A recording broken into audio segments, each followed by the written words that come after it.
Então, começando de forma eficiente, tá? Composição. A gente tem as ferramentas, vou mostrar agora, e a gente vai pegar as duas coisas e a gente vai praticar, a gente tem que ir para a ação. Tem pessoas que ficam presas nesse elemento, tem pessoas que só se preocupam com esse elemento, mas a soma dos dois aqui é a prática e a ação, tá? É o que a gente precisa. Referências sempre. Sempre. Não, mas eu estou copiando. Copia até você cansar, porque aí daqui a pouco você não precisa mais olhar aquilo. Ah, vai fazer um rosto? Cara, foto. Põe a foto do lado e olha. Tá? Academicamente, se a gente olha para uma questão de fine arts, que é aquelas belas artes, aquela coisa de museu, a gente precisa de mais tempo para chegar naqueles níveis realistas, por exemplo. Mas esses caras, eles estão observando o tempo todo, desenho de modelo vivo, desenho de objeto, desenho de natureza morta, o tempo todo. Então aí ele domina, não é tanto para o lado da criação, depois ele pode levar para aquilo, mas ele domina aquilo que ele está vendo e traduz isso na imagem. A gente, não sei de onde surgiu um negócio, já desde que eu me conheço como artista, não usa referência, não olha, tem que tirar da cabeça, porque senão você está roubando. Esquece isso. Tem trabalho que eu faço, dependendo da velocidade que eu preciso, que eu pego uma foto, um pedaço da foto, eu desenho por cima, tá, para me ajudar, se tiver que sair no gás aqui. Galera de concept trabalha muito com fotografia, recorta, cola, pinta. Então, essa coisa clássica do Michelangelo não fazer isso. Cara, o Michelangelo vivia numa outra época, de uma outra velocidade. Se você quer seguir esse processo, vai levar bastante tempo para que você domine ele e com dedicação constante. Tudo que a gente faz é assim, tá? Mas desapeguem um pouco desses vícios antigos que as pessoas têm. Primeiro, uma coisa que eu vi no chat ali, não usa referência fotográfica, que é tirar da cabeça. E segundo, que as pessoas acham que elas têm que criar do zero. Da minha cabeça eu vou tirar uma mega ideia. Cara, não é assim que funciona. Por isso tem uma frustração gigante. Se eu vou criar, eu vou olhar. Cara, eu olhar o meu Homer Simpson aqui, me dá uma ideia, sabe? Se eu fizer ele desenhado, eu posso fazer uma variação de um personagem em cima do que eu vi dele. Para que eu vou ficar de cabeça tentando lembrar como que é o Homer Simpson, se eu posso pegar ele, aqui no caso eu tenho ele físico, mas eu poderia pegar uma imagem e olhar, não, a cabeça dele é assim, e eu vou lá e fazer, tá? Então essa coisa de usar referência, até a coisa aqui, ó, organiza as referências em pastas, cara, precisa. Claro que aí a gente tem que tomar um cuidado, né? Referências demais, a gente também fica lá vendo a arte do outro, a referência não é só a arte do outro, né? A referência é a fotografia de coisas mesmo, né? Mas quando a gente se perde no ArtStation da vida, vendo arte, a gente entra numa zona também de comparação, né? Então, cara, seja objetivo. Eu quero desenhar uma pessoa, uma mulher com vestido de noiva. Revista, foto, outras ilustrações, isso vai alimentar a minha produção. Às vezes pegar uma ideia, putz, olha, esse vestido tinha um negócio que eu não tinha pensado, e eu vou levar aquilo para a minha criação, tá? Parem de tirar. Você pode tirar da cabeça assim, eu quero desenhar um monstro que tem 3 patas, beleza, é isso que eu quero fazer. Agora eu vou olhar como é que é um bicho de 3 patas, se tem algum, como é que ele se comportaria, como é que seria a estrutura dele para andar em 3 patas. Aí eu começo a pensar e é referência, vou ver um cavalo, vou ver um cachorro, vou ver sei lá o que, para me ajudar a construir isso, tá bom? Principalmente coisas básicas, cara. Eu vejo a galera desenha um rosto, aí o rosto tá torto. Tudo bem, não é um problema tá torto, mas você pôs uma fotinho ali para fazer uma comparação leve, compara, não tem problema, põe do lado, tira uma foto, né? Lá fora a galera faz muito isso, tira a foto do rosto na posição que precisa e leva para o desenho, tá bom? Ferramenta, vamos lá. Eu vou abordar o Photoshop, coisa muito essencial e básica, tá? Organização de menus. É isso que vocês estão vendo no meu Photoshop. Eu trabalho dessa forma, layers de um lado, paletinha de cor aqui para facilitar, para eu não ter que toda hora pegar o color picker, e brushes, tá? É isso que eu gosto de organizar. E tela cheia, tá? Eu não gosto de ficar assim, tá? Eu gosto da tela cheia porque aqui no Photoshop eu posso navegar conforme eu queira, tá? Conforme eu queira, tá? Fechou um menu, tá sempre lá, Window, você tem todos os menus. Já usei, por exemplo, esse recurso do Navigator, que é um recurso de zoom, e aí quando eu estava fazendo um desenho, por exemplo, uma pintura de observação, eu usava ele para ver quando eu estava produzindo qualquer arte, eu usava ele para ver ele pequenininho, porque é importante, quando um cara está desenhando no tradicional ou pintando uma tela, tem uma hora que ele pega e, não posso ir para trás porque eu estou de fio aqui, ele afasta para ver o todo, porque a gente está muito em cima, né? Aí eu afasto, vejo o todo. Aqui, o meu afastar é assim, eu vou lá e vejo, às vezes eu faço coisa até desse tamanho, depois eu aproximo, tá? Evitem trabalhar com super zoom no começo. Criou a sua cena, agora eu venho, dou um zoom e trabalho, tá? Eu já usei o Navigator para isso, eu podia estar trabalhando um detalhe, mas eu usava ele ali como uma caixinha. Isso faz décadas, tá? Hoje em dia eu não faço mais assim. Brushes, a cerejinha do bolo, né? Qual é o pincel que faz cabelo, tá? Os meus brushes hoje, tá? Tem uns a mais, não cabe todos na tela, porque eu adicionei umas coisas esses dias, tá? Mas, por causa de um trabalho específico, tá? Então eu vou entrar nesse detalhe também. Mas o básico é esse pincel que eu fico fazendo anotação, ou rabisco, um pincel base, quando eu vou chapar uma ilustração antes de começar a fazer luz e sombra. Esse estrelinha, ó, umas estrelinhas bestinhas, foi para um trabalho. Esse aqui já vai sair daqui. Esse aqui também, tá? Ó, era porque um trabalho precisava dessa variação. Também vai sair daqui. Tem um brushzinho de desenho, que ele tem uma texturinha, tá? Posso usar ele para rabiscar. Tem um com mais textura. Esse aqui às vezes é legal, às vezes não. Tá? Então eu quero simular que eu estou fazendo uma coisa meio no grafite. Então eu tenho esse brushzinho com textura. Tá? Vou passar os básicos aqui. Airbrush, que eu não uso muito, mas para algumas coisas eu uso. Eu não faço luz e sombra com airbrush, a não ser que seja uma primeira passada ou uma finalização, mas eu deixo um aqui. Um airbrushzinho com noise, não sei se vai dar para ver, mas ele tem uma sujeirinha aí, para não ficar tão liso, tá? Eu acabo usando. Esse soft hard eu não uso muito, mas esse aqui eu já usei muito para fazer pintura. É o famoso pincel redondinho com opacidade e transparência, tá? Qual que é a vantagem desse tipo de pincel, que eu gosto de trabalhar dessa forma, é que ele está vinculado à pressão da minha caneta. Então, conforme eu aperto a minha mão, eu vou chegando no tom mais escuro aqui. Então, a maneira que eu trabalho é, por exemplo, se eu estou pintando algo, eu tenho uma variação de cores, de tons. No Photoshop eu uso o Alt, ele vira o conta-gotas, tá? E aí eu faço isso aqui, ó. Eu vou trabalhando dessa forma. Vou capturando tons e trabalhando naquilo que eu quiser trabalhar, tá? Então, já uma dica essencial de pintura é eu trabalho dessa forma. Capturo o que eu quero e vou criando essas camadas. Isso se eu quero dar essa cara pincelada, tá? O único porém dessa técnica é que, com o tempo, essas bordas, ó, quando eu faço assim, eu tenho duas bordas, né? Ó, tá? Tem um contraste claro entre as duas.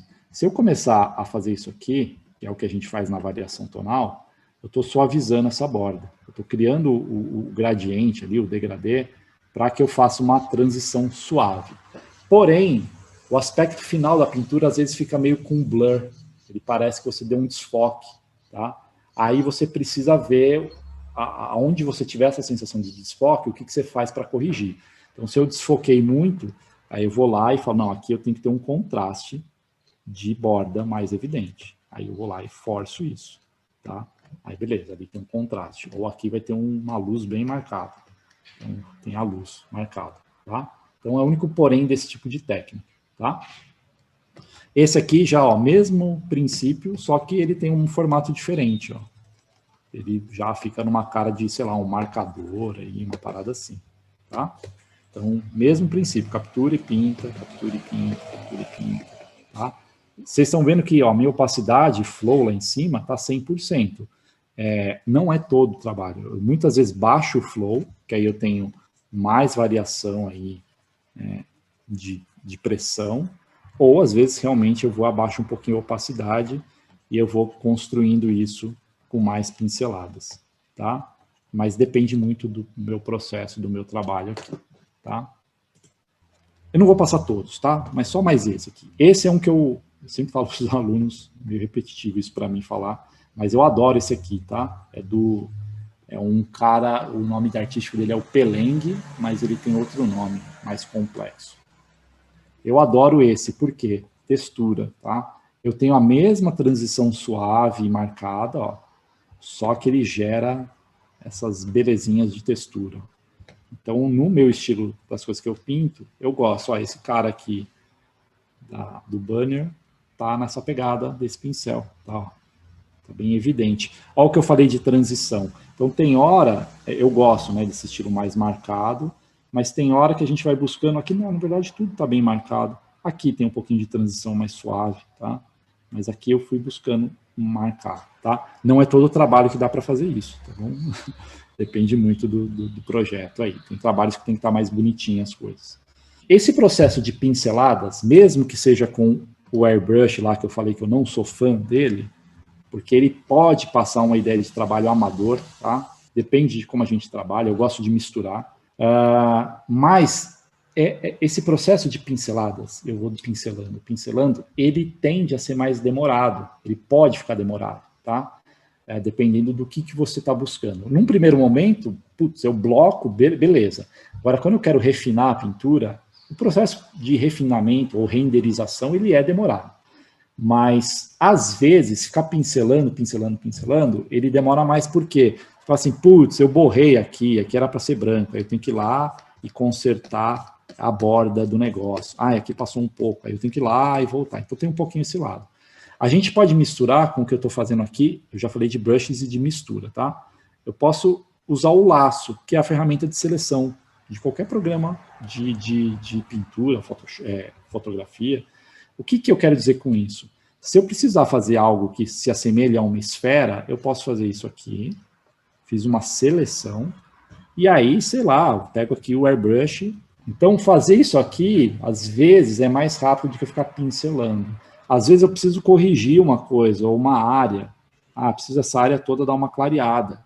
Então eu pego, selecionei ela e dei uma clareada, tá? Mas pô, ficou um recorte. Tudo bem, eu posso ou deixar, ou eu posso ir dar uma retocadinha. Falar, não, eu queria ainda manter a ideia da pincelada, só agilizei ali. Então eu venho aqui, dou uma pinceladinha para quebrar aquele recorte mais duro, se não é isso que eu quero. Existe um caminho que é o do smudge, que é o dedinho, sabe? Essa ferramentinha aqui que muitos programas têm. Cadê aqui, ó? O smudge, tá? Só que aí, depende da sua máquina, depende do pincel, daquele que você dá uma passada, ele fica assim, ó. Tá? Então, eu não gosto muito de usar essa técnica. Porém, eu até tenho alguns smudges aqui que eles funcionam, ó. Se eu baixar aqui a força dele aqui em cima, eu poderia fazer aí uma transição, ó. Então, se eu quero fazer tipo o esfuminho lá, né, os caras das antigas faziam, eu posso fazer isso. Eu não gosto de trabalhar assim, eu prefiro ir com brush, suavizando nas pinceladas, tá?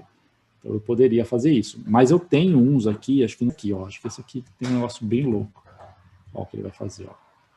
Dá uma borradona, tá? Ó, foi rápido, não foi aquele pincel que blur, ou redondo com blur, com o aerógrafo lá que não fica legal. Então, pô, essa borda tá muito forte, ó, esse brush de smudge, ó, não é o pincel, é um smudge, tá? Ó lá, já gerou a suavidade que eu preciso. Então, aí o que é legal? Você vai construindo esses pincéis. Até aquela coisa, todo mundo baixa todos os pincéis do fulano de tal, todos os pincéis. O que eu aconselho? Cara, tira um tempo e fala assim, esse, gostei desse. Esse é o seu pincel que você vai começar a usar. Gostei desse. Vai fazendo uma seleção, porque a sua maturidade, ela vai trazer uma coisa que você fala, ó, eu tenho aqueles ali, eu não preciso de outros. Tem alguns trabalhos, que eu falei das estrelinhas. Eu tenho um brush aqui que eu estava usando, que eu estava pintando umas folhagens. Aí a gente entra naquela coisa meio de internet, o brush de folha, né? Mas ele estava me ajudando, só que era bem nesse pensamento de massa de pintura, né? Não estava buscando muita perfeição, tá? Então aí eu uso para algumas coisas, mas é bem pontual. Ó, uma coisa legal, eu poderia vir aqui pincelar, sei lá, um detalhe, mas eu também posso vir aqui e usar o laço, tá? Vou pegar de novo o airbrush aqui. Eu posso trazer uma informação sem fazer a pincelada, ó, foi mais rápido fazer, tá? Sei lá, poderia fazer detalhes nele, enfim, né? Começa a virar outra coisa aqui, tá? Então, para vocês entenderem que a gente pode trabalhar dos dois jeitos.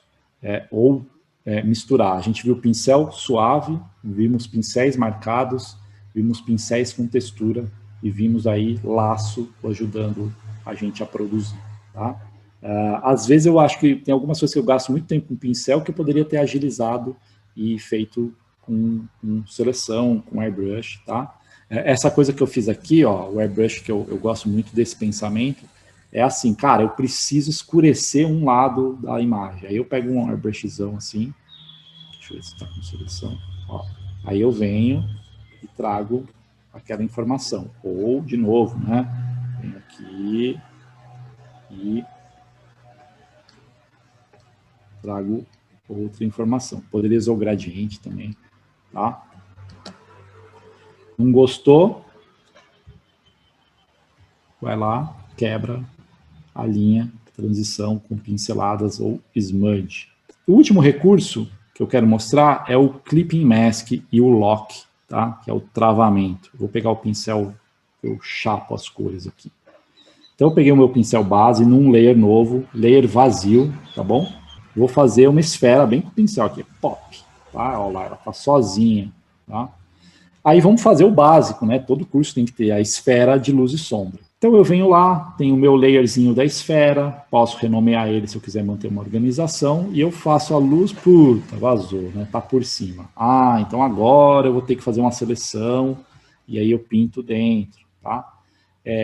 O que eu gosto de pensar no Lock e no Clipping Mask, tá? O Lock é o seguinte, eu tenho essa informação que tem pixel, e eu tenho informação que não tem pixel, tá? Não é só o Photoshop que tem isso, não sei se é todos os programas que tem isso, tá? Eu venho aqui em cima, eu dou um lock de transparência, ó, vai aparecer assim, lock transparent pixels. Depois que eu fiz a esfera num layer vazio. Travei a transparência, tá? O layer é a mesma coisa, ó lá, layer vazio, layer com esfera, volta vazia, tá? Agora eu venho e pinto somente dentro da esfera. Por quê? Ele travou, onde é pixel, ele fala assim, cara, vem na fé, pinta aqui no pixel que eu garanto. O que não é pixel, que é vazio, faz nada, tá travado, tá? Então, nos encontramos de novo, esfera, é isso aí. Então, travar a transparência, falar, mas sempre que eu vou fazer a esfera, não, eu vou pintar um personagem aqui, sei lá, minha mão, eu vou chapar toda essa informação, chapar que eu digo é uma cor, um tom, 100%, travei a transparência, fico brincando de luz em cima. Então, esse é um jeito que a gente pode aí agilizar o processo. Pô, mas e se eu tiver uma coisa, um fundo ou um objeto que interage com o outro? Cara, se eu tiver, vamos fazer uma cópia aqui. Se eu tiver duas esferas, que elas interagem, enfim, eu vou ter que fazer um terceiro layer e talvez criar a interação entre elas. Ou eu posso dar no caso aqui do Photoshop, um Ctrl clique em uma, Ctrl Shift clique na outra, peguei duas seleções, e aí eu faço a emenda num terceiro layer lá. Quero emendar esses dois caras. Não vai ficar direitinho, porque o externo aqui tá ruim, mas... Aí eu venho fazendo esse tipo de coisa. Já mudei dessa forma. Não tem mais a transição forte, mas tá aqui, né? Então é um jeito que eu posso fazer. De novo, pô, mas eu não quero esse recorte. Cara, você vai ter que trabalhar nele, ou apagando, ou pintandinho por cima, ou borrando. Tá? Eu sei que muita gente fala, eu tenho line art, eu tenho um desenho, eu vou fazer a pintura, mas aí se eu tiro o line art, fica assim, um super recorte. Vai ter que ir lá pintar, ou retocar, ou apagar. Não tem uma solução, eu desconheço uma solução simples. Então, nesse caso, vamos supor que isso aqui fosse uma lateral de um personagem, de um objeto, que eu não quero essa marcação dura. Cara, eu vou ter que vir aqui, pegar uma cor, ó, e retocar. Aí você fala, mas vai dar trabalho. Vai dar trabalho, mas a agilidade que eu ganhei antes de fazer a luz e sombra me ajudou, que agora eu venho aqui e dou uma retocada, tá? Não tem problema nenhum. Ou borro, ou apago, tá? Vou lá e tirei aquele aspecto de recorte, ó, de longe fica mais naturalzinho. Porque tudo que é muito perfeito, que é o que o digital faz, linhas retas, formas, é um pouco artificial.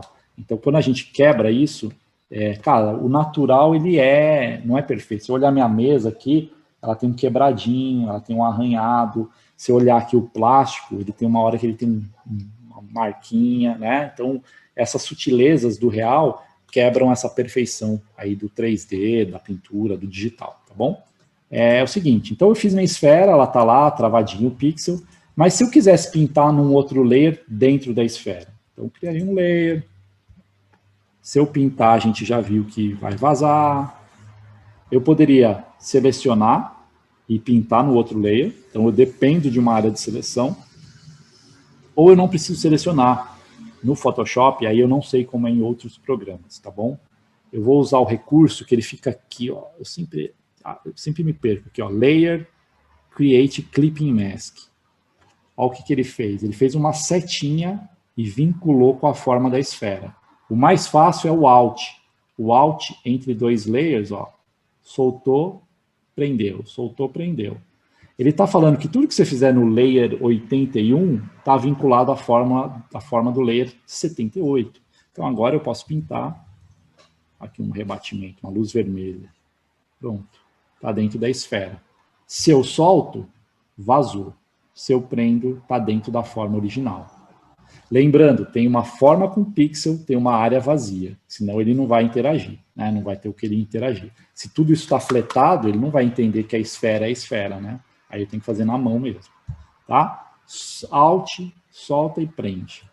Esse é um jeito também. Estamos falando de forma eficiente, cara, eu consigo ser rápido no meu processo, consigo ser direto. E aí, artista, curtiu o vídeo? Já deixou o like aqui? Maravilha! Quer saber aí quando é que tem o próximo vídeo, próxima aula para você aprender a dominar a pintura digital, ilustração digital, arte digital no geral? Se inscreve aqui no linkzinho que tem na descrição que eu te aviso aí dos próximos conteúdos.